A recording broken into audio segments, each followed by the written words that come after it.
So a little something from our neck of the woods, folks, up in the great white north of Canada, eh? Because you know that as of now, Jagmeet Singh has stepped down from his coalition with Justin Trudeau, and there's a possibility that because of that, Pierre Poilievre, who's the leader of the Conservative Party, the official opposition, could move forward with a non-confidence vote as early as next week. And that could trigger a new election upcoming and oust the Liberal Party aristocrat establishment. And that is going to be threatening to the rest of the other political parties that have been aligned with the Liberal establishment because they also want to retain power. And a lot of people are aware of this. A lot of people know about this. They know why Jagmeet Singh coalesced with the Liberal government in the first place, and they're calling him out directly in this video here. So this is after he was leaving the House of Commons, and someone, a heckler, who was filming him, called him a corrupt bastard. And let's see how the confrontation went.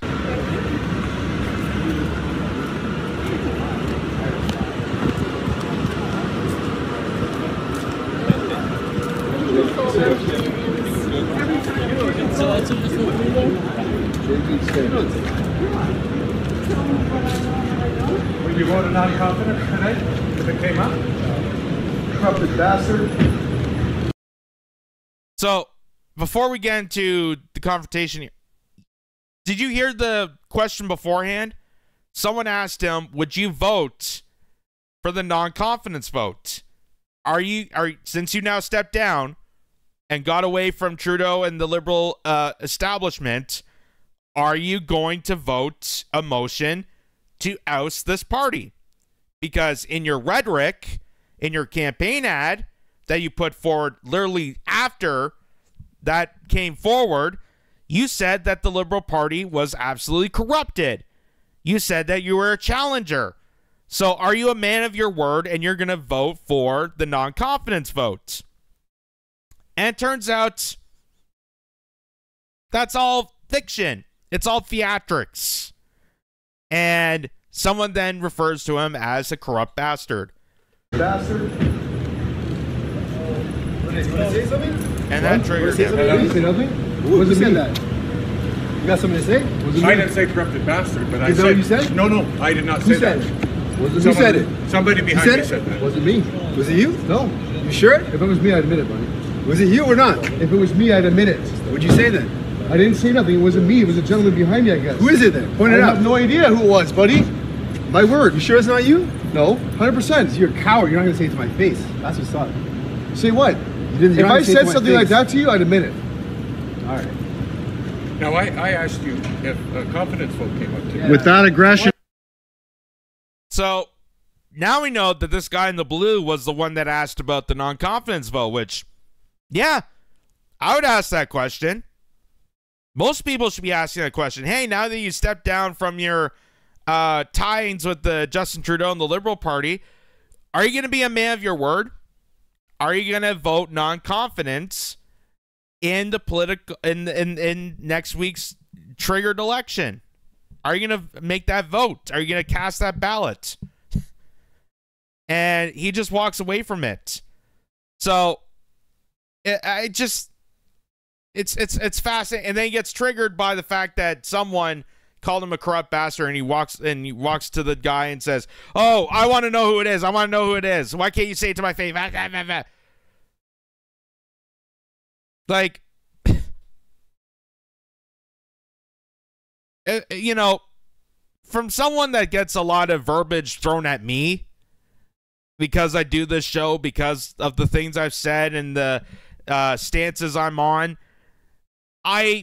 a lot of these people, yeah, you know, they may have some points, may have some criticisms, whatnot, but a lot of the time, it's just garbage. It's just getting that 15 seconds of relief out of them just to say that I'm some sort of, you know, bastard for supporting the Freedom Convoy. Oh, thank God. Okay, I said it now. I got it out of my system. I wanted someone to yell at, and you happen to be that person. And 99.9% of the time, I just walk away from it because I make them look like the idiots. If you engage with that person, then you're bringing yourself into this sham. Then you're bringing yourself into this situation. And I think Jagmeet Singh did the wrong by trying to confront whoever that person was. He could have just walked away and, you know, regardless of how you feel, yeah, he just blurred that out. Okay, whatever. Could have just easily swept that under the rug. But Jagmeet Singh had to make it about himself. He had to make it a personal attack and run up to this guy and say, hey, who said that? Why can't you say it to my face? But at least this guy had the moxie to say a legit question that I'm sure not really much of the news media is mentioning. Hey, are you going to vote non-confidence now that you're out of the coalition? And more than likely, is that why you're choosing? More than likely, it's not going to happen. There's more to this. Choosing war with Russia? Well, you talk about the corrupted bastard comment, but you won't. Is that why you won't go for peace? So then someone also brings up Russia, which is another good point. What? So are you going to then side some more with the war oligarch Liberal Party and decimate the true Canadian identity of being peacekeepers? Because that's what we're doing right now. That's what all this war in Ukraine, the war in Israel, it's decimating against our Canadian heritage and identity. We're supposed to be peacekeepers. We didn't go into Vietnam. We didn't go in when the United States invaded Iraq in the early 2000s. We made those decisions, and they were good decisions. A lot of people said that we were cowardly and it showed how weak we are. I said that was great. I said that was great because our initiative should be focusing on back here at home. We should be a defensive military, not offensive, defensive. That's what a military is. Otherwise, if you just go over there and invade countries, you're a terrorist organization. And that's what we're becoming. We're becoming a terrorist organization in part of NATO, in part of the United States imperialistic empire, in part of the warlord machine. And Jagmeet Singh is part of that. So now he's going to do this press conference here. And again, gonna just throw this under the bus, throw this away of the non-confidence vote, and just go with the same verbiage. That's just, as we know now, is complete garbage. That we know it's all hype, it's all hypocritical, it's all BS. It's all just campaign nonsense. That's really not actually going to provoke anything. There's no call to action. There's no initiative to actually do anything he's proposing. But listen to this. This came to Ottawa to get stuff done, to work for people, to fight for people, not to play Pierre Poilievre's conservative games. So we will not be supporting Pierre Poilievre's motion. His plan. So he goes out and says that, hey, we're not supportive of this because we don't want cave to the conservatives' games. What games?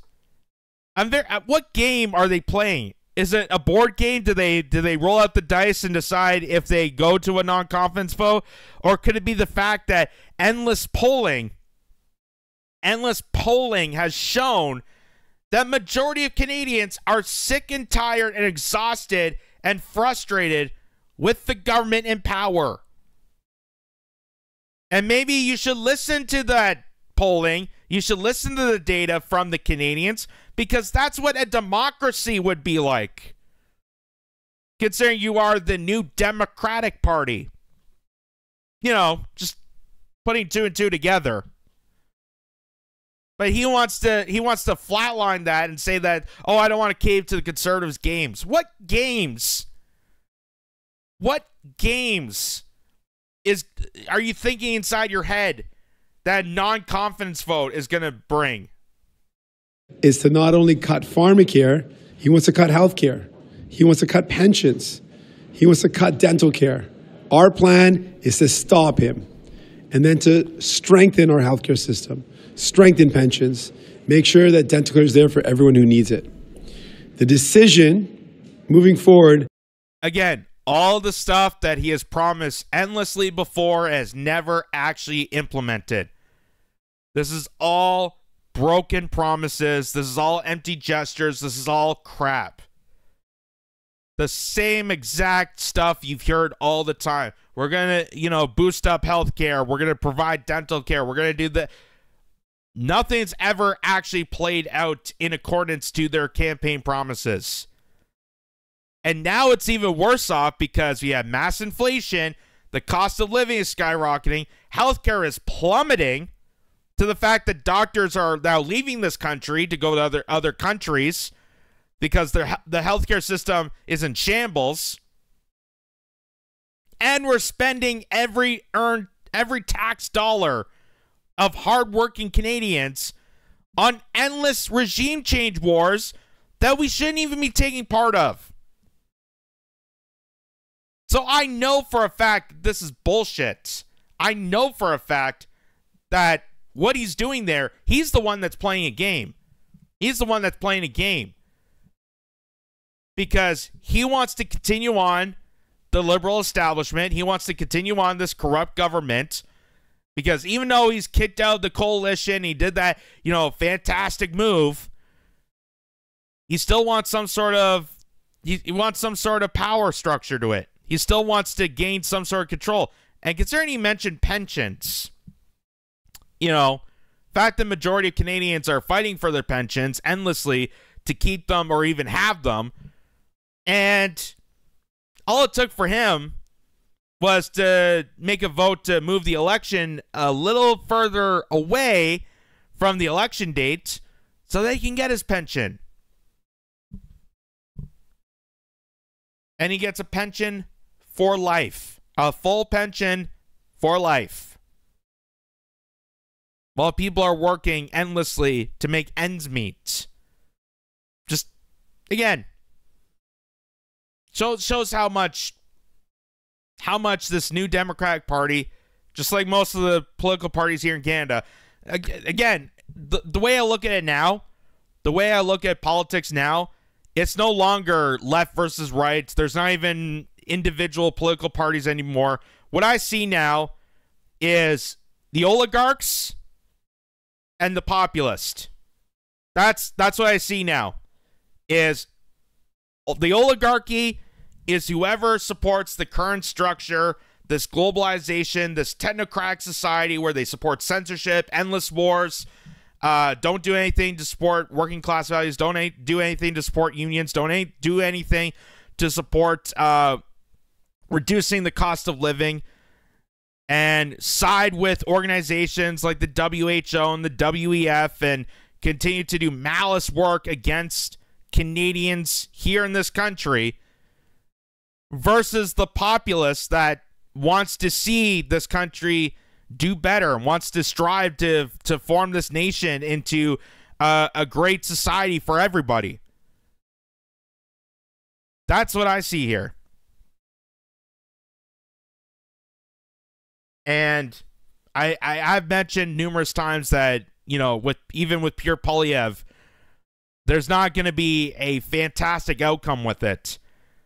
And like I said, it feels like no matter what you vote for here in Canada or the United States or anywhere you're watching this, your government's already taken control of. The real people that are in control of your nations are the people that are in ivory towers at places like Davos.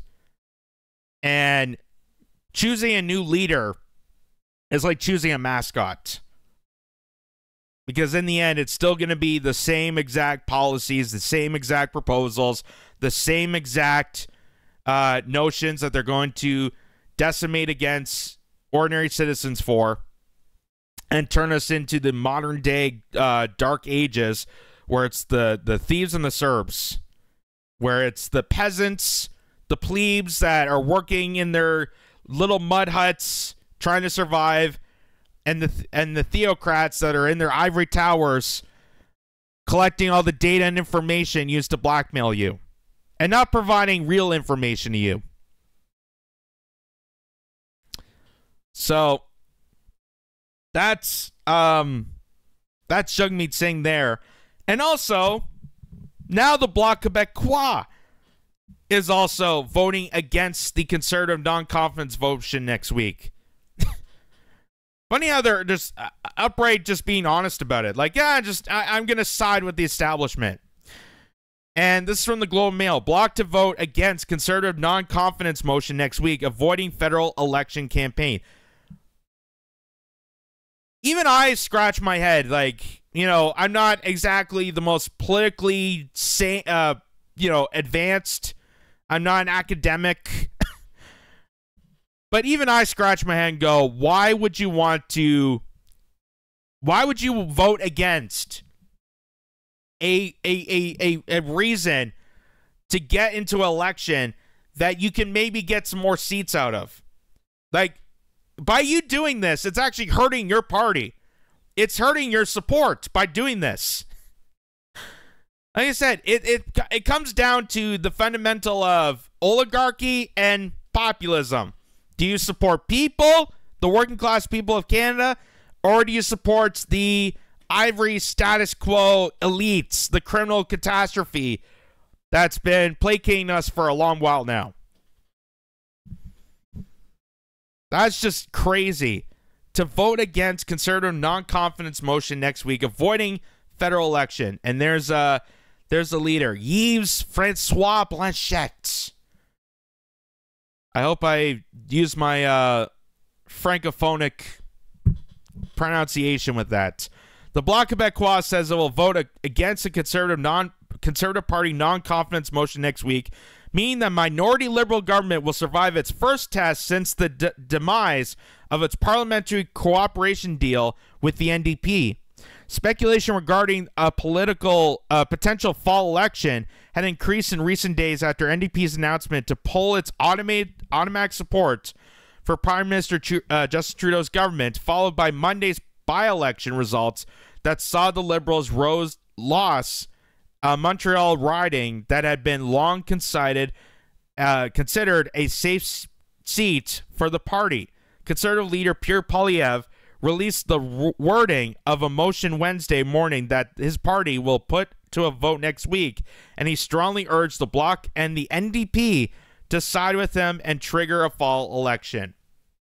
Under the House of Commons rule, opposition parties are given a handful of days in which they may set the agenda for the day and force a vote on motion of their choosing. And obviously, the Bloc Québécois, much like the NDP, is just going to cave to the oligarch and not side with its constituents, which proves the point. They are corrupt bastards. And I'm saying it right to them if they're watching this, which I doubt. But this is what corruption is. This is how you demise against your own political party and ruining supports among your potential voters by doing stuff like this. Considering the fact that over half the nation, regardless of conservative, liberal, NDP, regardless, over half the people of Canada are so fed up with this government, so fed up with Justin Trudeau, so fed up with Chrystia Freeland, so fed up with Theresa Tam, so fed up that they're looking for any means to get out of this nightmare. And these are the people that are blocking your chance, blocking the chance of doing actually something remotely democratic. All because of their, again, it's like the Trump derangement syndrome, because God forbid doing this motion is somehow supporting conservatives and Pierre Poilievre. It's somehow supporting the others that they just don't want to take part of.